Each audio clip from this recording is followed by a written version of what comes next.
हमारा आज का एक्सपेरिमेंट है to determine the iodine content in common salt. जैसे आपको जो भी मार्केट में साल्ट अवेलेबल होता है घर पे कंजप्शन के लिए, उसमें आयोडीन का कुछ कंटेंट रहता है।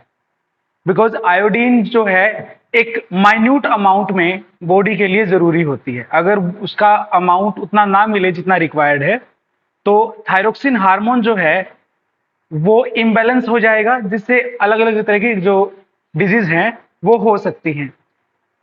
इसलिए जो कंपनियां हैं वो आयोडीन इसके अंदर मिक्स करती है। कितना आयोडीन उस साल्ट के कितने अमाउंट में मिक्स किया गया है वो हमें पता लगाना है।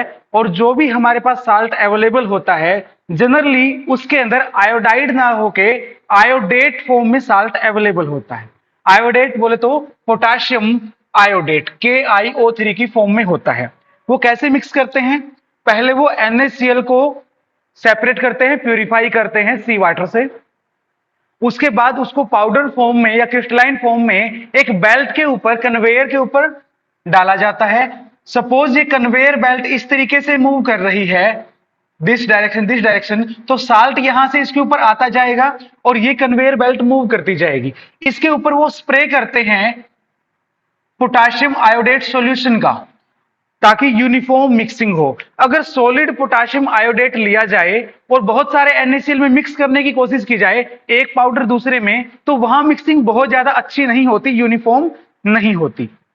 तो पहले क्रिस्टलाइन फॉर्म में हमारा NaCl यहां लिया जाता है पाउडर फॉर्म में, और इसके ऊपर पोटाशियम आयोडेट यूनिफॉर्मली स्प्रे किया जाता है, जिससे कि लगभग जितना भी वो साल्ट है, नमक है, उस सारे में एक यूनिफॉर्म क्वांटिटी रहे आयोडीन की या आयोडेट की। और यूनिफॉर्म क्वांटिटी ही हमें चाहिए। ऐसा नहीं कि एक पैकेट के अंदर एक साइड तो बहुत सारा आयोडेट कंटेंट हो, एक दिन आप बहुत ज्यादा आयोडेट कंटेंट कंज्यूम करो और एक दिन बिल्कुल भी ना करो। इसलिए वो थोरोली मिक्सिंग की जाती है। वेल, हमारा मकसद है कि कितना आयोडेट है उस साल्ट के अंदर ये पता लगाना। कुछ कंपनियां दावा करती हैं कि उन्होंने जो साल्ट आपको दिया है उसमें 15 ppm से ज्यादा आयोडीन कंटेंट है। 15 ppm का मतलब समझो पहले, जो उन्होंने क्लेम किया है 15 ppm। ppm बोल तो पार्ट्स पर मिलियन, पार्ट्स पर मिलियन, यानी कि कितने मिलीग्राम आयोडीन कितने किलोग्राम साल्ट के अंदर अवेलेबल है। कितने मिलीग्राम आयोडीन कंटेंट कितने किलोग्राम साल्ट के अंदर अवेलेबल है, that is called ppm। Kilogram से ग्राम बनाओगे 10 टू पावर 3, ग्राम से मिलीग्राम बनाओगे 10 to power 3, total 10 to power 6। और पार्ट्स पर मिलियन का मतलब क्या है? 10 टू पावर 6 में कितने पार्टिकल, 10 टू पावर 6 में कितने पार्टिकल। तो ppm क्या होता है? Milligram of that particular substance in per kilogram total mixture, milligram of that substance in kilogram of total mixture. Clear? 15 ppm का मतलब क्या हो गया? 15 मिलीग्राम जो है वो 1 kg साल्ट के अंदर आपको मिलेगा। अब अगर इतना कम अमाउंट है तो इसको पता लगाना हो हमें आयोडोमेट्रिकली, उसके लिए सॉल्यूशन हमें चाहिए बहुत ज्यादा डाइल्यूट। क्योंकि जिस कंसंट्रेशन पे हमारे पास कोई पर्टिकुलर रिजेंट अवेलेबल है, उसको न्यूट्रलाइज करवाने के लिए भी रिलेटिव कंसंट्रेशन लेनी पड़ेगी। अगर 10,000 गुना ज्यादा कंसंट्रेशन हम ले लेंगे, 100 गुना ज्यादा कंसंट्रेशन ले लेंगे, उसके 100वें हिस्से वॉल्यूम से ही वो न्यूट्रलाइज हो जाएगा। आप एग्जैक्ट अमाउंट पता नहीं कर पाओगे कितने में न्यूट्रलाइज हुआ। तो हम क्या कोशिश करते हैं कि अगर आयोडेट कंटेंट जो साल्ट के अंदर है वो काफी कम अमाउंट में है, तो हम भी जिस सॉल्यूशन से इसकी टाइट्रेशन करवाएंगे वो भी काफी ज्यादा डाइल्यूट लेंगे। ठीक है? तो हमारा जो एक्सपेरिमेंट है to determine the iodine content in iodise salt, इसके लिए हम आयोडोमेट्रिक टाइट्रेशन करेंगे। और आयोडोमेट्रिक टाइट्रेशन जैसे कि आपको पता है, हम आयोडीन का यूज करते हैं, आयोडीन का यूज करते हैं रिड्यूस फॉर्म और ऑक्सीडाइज फॉर्म। ठीक है? आयोडीन का ऑक्सीडेशन भी होगा, रिडक्शन भी होगा। जो जो रिजेंट हम लेंगे उनके हिसाब से हम ये टाइट्रेशन करेंगे। तो जो हमारी ये टाइट्रेशन है, इसके लिए हमें क्या चाहिए? इसके लिए हमें चाहिए हमारा जो हाइपो सॉल्यूशन है N/2 20 या फिर N/200 या फिर अब उसके आसपास कोई कंसंट्रेशन हो, यानी काफी ज्यादा डाइल्यूट। जब आपने डाइक्रोमेट और कॉपर सल्फेट की टाइट्रेशन की थी, वहां आपने N/20 लिया था, लेकिन यहां हमें ज्यादा डाइल्यूट चाहिए तो हम उससे भी 10 टाइम डाइल्यूट N/200 लेंगे। हाइपो कभी भी एग्जैक्ट नॉर्मेलिटी का नहीं बनता जब भी हम डिसोल्व करते हैं, क्योंकि इतनी ज्यादा प्योर फॉर्म में हमें वो अवेलेबल ही नहीं है। इसलिए हम क्या करेंगे, हाइपो जो अप्रोक्सीमेट N/200 हम डिसोल्व करके बनाएंगे, पहले हम उसको स्टैंडर्डाइज करेंगे। किससे स्टैंडर्डाइज करेंगे, हम पोटाशियम आयोडेट से ही, जो कि हम एग्जैक्टली N/200 बनाएंगे, उससे टाइट्रेट करेंगे। यानी आपकी जो पहली टाइट्रेशन होगी वो होगी standardisation of hypo solution with N/200 potassium iodate solution. यानी पोटाशियम आयोडेट जो काफी प्योर आपके पास लैब में अवेलेबल है, उसको डिसोल्व करोगे, N/200 सॉल्यूशन बनाओगे, जो कि एग्जैक्ट बनेगा, क्योंकि जो प्योर होता है उससे हम as a primary standard use कर सकते हैं, उससे एग्जैक्ट आपका सॉल्यूशन बनता है। उससे आप टाइट्रेट करोगे हाइपो को, और हाइपो को टाइट्रेट करके ये पता लगाओगे कि एग्जैक्टली ये N/200 था, या एग्जैक्टली N/195 था, या N/201 था, जितना भी आपका बना है। ठीक है, जो भी आपने लिया है अमाउंट, मान लिया आपके लेने में भी कोई गलती रह गई है तो भी एग्जैक्टली यहां पता लग जाएगा, अगर आपने पोटाशियम आयोडेट का बिल्कुल स्टैंडर्ड सॉल्यूशन लिया है तो। क्लियर। अब इससे टाइट्रेशन होगी, लेकिन टाइट्रेशन क्या होगी, किस तरीके से होगी, रिएक्शन देखते हैं। पोटाशियम आयोडेट आयनिक कंपाउंड है, क्या करेगा सॉल्यूशन में, K पॉजिटिव और IO3 नेगेटिव देगा। सपोज मुझे सिर्फ आयोडीन के बारे में यहां डिस्कस करना है, तो मैं कैटायन को एक बार के लिए ना यूज करूं। हमें आयोडेट मिला है, आयोडेट सॉल्यूशन, और हम इसके अंदर क्या मिलाएं, पोटाशियम आयोडाइड मिलाएं, KI में भी आयनिक कंपाउंड है ये, तो पोटाशियम और आयोडाइड आयन देगा सॉल्यूशन के अंदर, यहां से ये I नेगेटिव देगा। क्लियर। पोटाशियम आयोडाइड हम अपनी तरफ से डालेंगे, पोटाशियम आयोडेट हमारे पास है, और एसिडिक कंडीशन के अंदर ये रिएक्शन करता है, एक iodate ion 5 iodide ion. This is iodate, this is iodide. जो आपका आयोडेट है उसका एक आयन 5 आयोडाइड आयन के साथ रिएक्शन करके एसिडिक कंडीशन के अंदर क्या बनाता है, I2 बनाता है, 3 मॉलिक्यूल आयोडीन के बनाता है, और वाटर।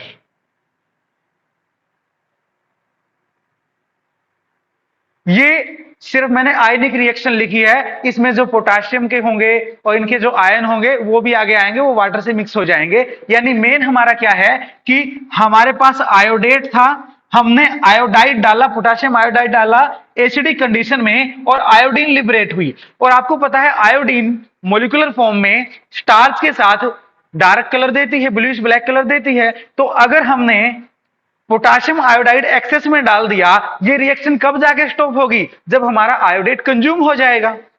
सपोज करो आपके पास नमक है, एक बार के लिए नमक में आयोडेट है, तो वो रिएक्शन कब खत्म होगी, जैसे ही पोटाशियम आयोडाइड सारे आयोडेट के साथ रिएक्शन कर जाएगा, आयोडाइड जो बाकी बचेगा एक्स्ट्रा अमाउंट वो पड़ा रहेगा, उसकी दिक्कत नहीं है। बात क्या है, हमारा पूरा आयोडेट कंज्यूम होना चाहिए, और जितना आयोडेट कंज्यूम होगा उसके हिसाब से ही आयोडीन बनेगी।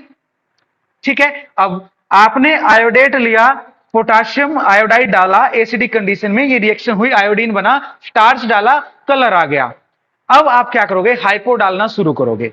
यहां पे देखो, यहां पे है I नेगेटिव, और यहां पे है आयोडेट, पोटाशियम आयोडेट, यानी KiO3। KiO3 ने क्या किया है, KiO3 ने आयोडाइड आयन को ऑक्सीडाइज करवाया है।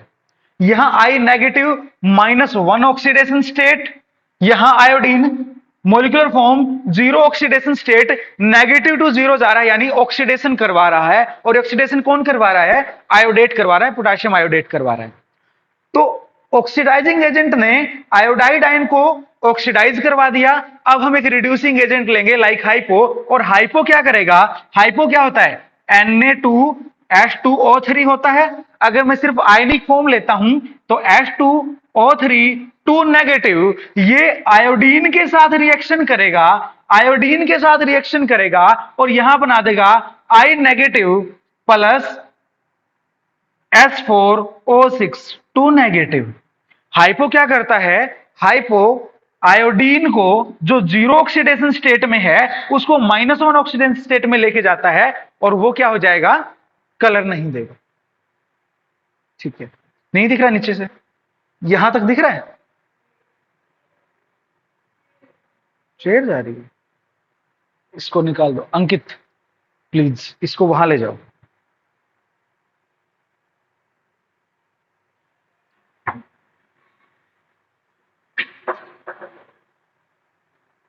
अब ठीक है, अब कहां कहां विजिबिलिटी नहीं है ये बता दो। ये हाथ मेरा विजिबल है, ये लाइन विजिबल है, ये पूरा, अरे फिर तो बढ़िया होगा। चलो, क्या ये समझ आया कि जो थायोसल्फेट है, सोडियम थायोसल्फेट यानी हाइपो, वो आयोडीन मोलिकुलर फॉर्म को रिड्यूस करवा रहा है, जीरो ऑक्सीडेशन स्टेट से -1 ऑक्सीडेशन स्टेट में लेके जा रहा है। और आपको पता है जब तक आयोडीन मोलिकुलर फॉर्म में है स्टार्च के साथ कलर देगी, और जैसे ही वो रिड्यूस फॉर्म में आई नेगेटिव फॉर्म में आएगी वो कलर देना बंद कर देगी। यानी कि आपको ये पता लगाना है कि आयोडेट कितना है, तो आप आयोडेट की सारे की रिएक्शन आयोडाइड से करवा दो, जितनी आयोडीन हो सकती है मैक्सिमम लिबरेट करवा दो, और उस आयोडीन को आप फर्दर टाइट्रेट करो हाइपो सॉल्यूशन से, और हाइपो सॉल्यूशन उसको जैसे ही न्यूट्रलाइज करेगा या को में रिड्यूस करेगा, एग्जैक्टली रिड्यूस करेगा, तो वो जो कलर है डिसअपियर हो जाएगा। जैसे ही कलर डिसअपियर होता है तो हमारा उतना हाइपो यूटिलाइज हुआ है उस पर्टिकुलर नॉर्मेलिटी का जितना हमारे पास आयोडेट था। तो यहां से हम किसको रिलेट कर पाएंगे, आयोडीन की मदद से हम KiO3 और हाइपो को कोरिलेट कर पाएंगे। Suppose N1V1 for iodate and N2V2 for hypo. Iodate की आपको नॉर्मेलिटी पता है 1/200 है, वॉल्यूम आप मेजर्ड लोगे 20 ml 30 ml 50 ml जो भी आप लेना चाहो। सपोज आपने 20 ml ले लिया। N2 नॉर्मेलिटी ये आपको एग्जैक्ट नहीं पता, अप्रोक्सीमेट पता है हाइपो की, तो आप यहां से क्या करोगे, नॉर्मेलिटी निकालोगे और कितना वॉल्यूम यूटिलाइज हुआ है वो जो आप ब्यूरेट से डाल रहे हो वही वॉल्यूम है, तो आप वो कैलकुलेट कर लोगे। ये वॉल्यूम V आपने कैलकुलेट कर लिया, वहां से फाइंड आउट कर लिया, इस V और इनकी मदद से आप यहां पे नॉर्मेलिटी निकाल लोगे। यहां से किसकी नॉर्मेलिटी आई, हाइपो की नॉर्मेलिटी आई, हमें एग्जैक्ट पता लग जाएगा कि अब कितनी नॉर्मेलिटी का हाइपो हमारे पास है।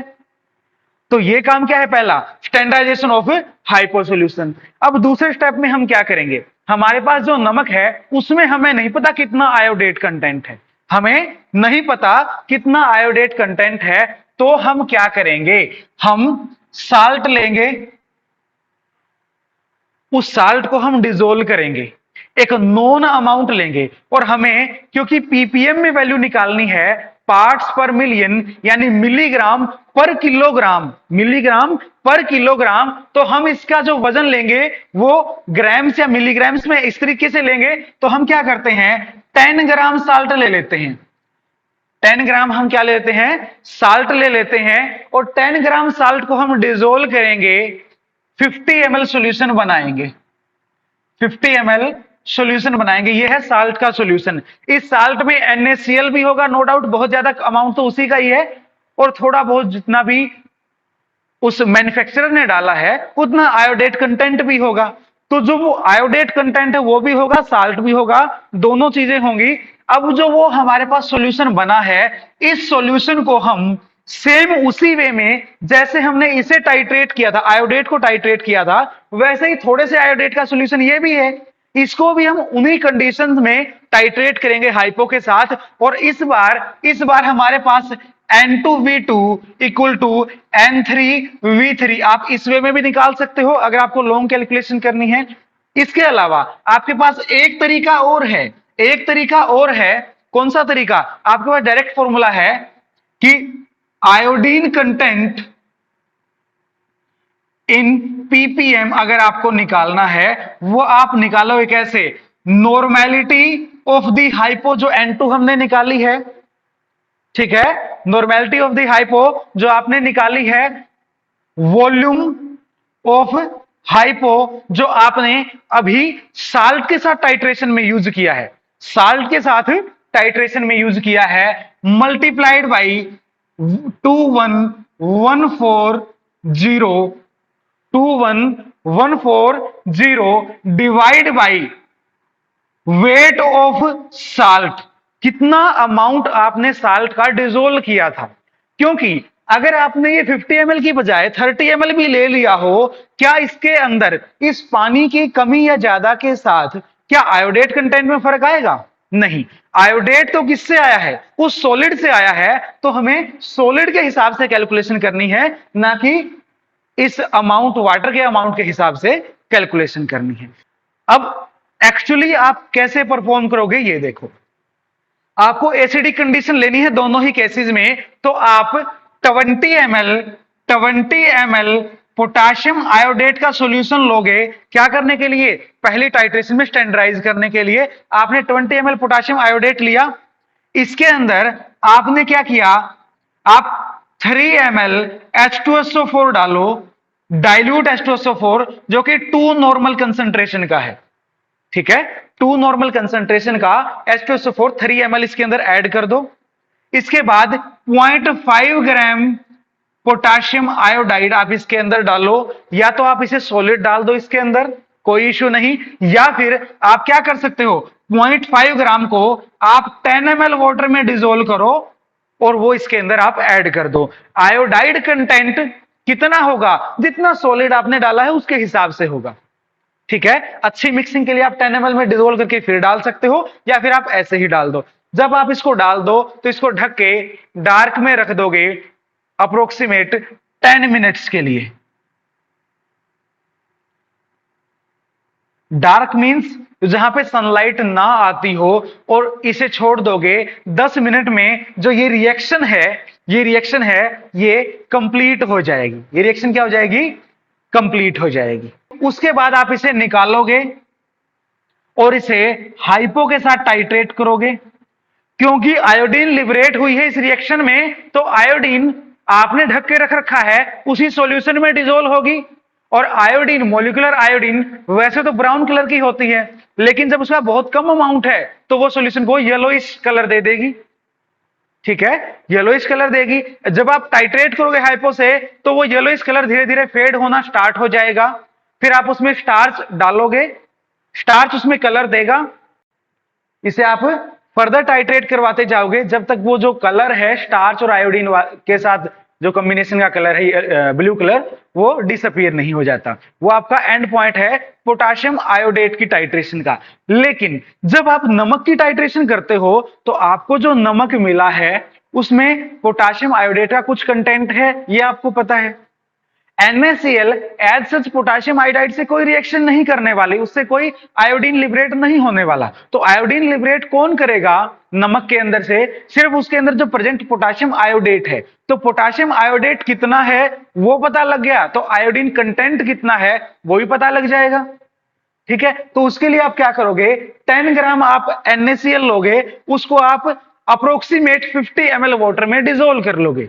ये अप्रोक्सीमेट है, 49 हो जाए कोई इश्यू नहीं, 51 हो जाए कोई इश्यू नहीं, क्योंकि उसमें आयोडेट टोटल कितना आएगा वो डिपेंड करता है कि आपने सॉलिड NaCl कितना डाला है। आयोडेट आपका इस बार क्या है, किसमें है? उस सॉलिड के अंदर जो आप डिसोल्व करोगे। आपको सॉलिड का ही मेजरमेंट कर लेना है। 10 ग्राम आपने लिया, 10 ग्राम से अप्रोक्सीमेट 50 ml सॉल्यूशन आपने बनाया। उस 50 ml सॉल्यूशन को आप टाइट्रेट करोगे, 50 ml सॉल्यूशन को आप टाइट्रेट करोगे।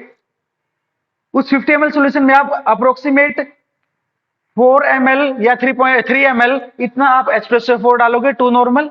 और उसके अंदर आप फिर वही 0.5 ग्राम पोटाशियम आयोडाइड डालोगे। अब इसके अंदर क्योंकि बहुत ज्यादा अमाउंट है पहले से ही वाटर का, तो आप यहाँ सीधा पोटाशियम आयोडाइड 0.5 ग्राम डाल सकते हो, आपको अलग से डिजोल्व करने की जरूरत नहीं है।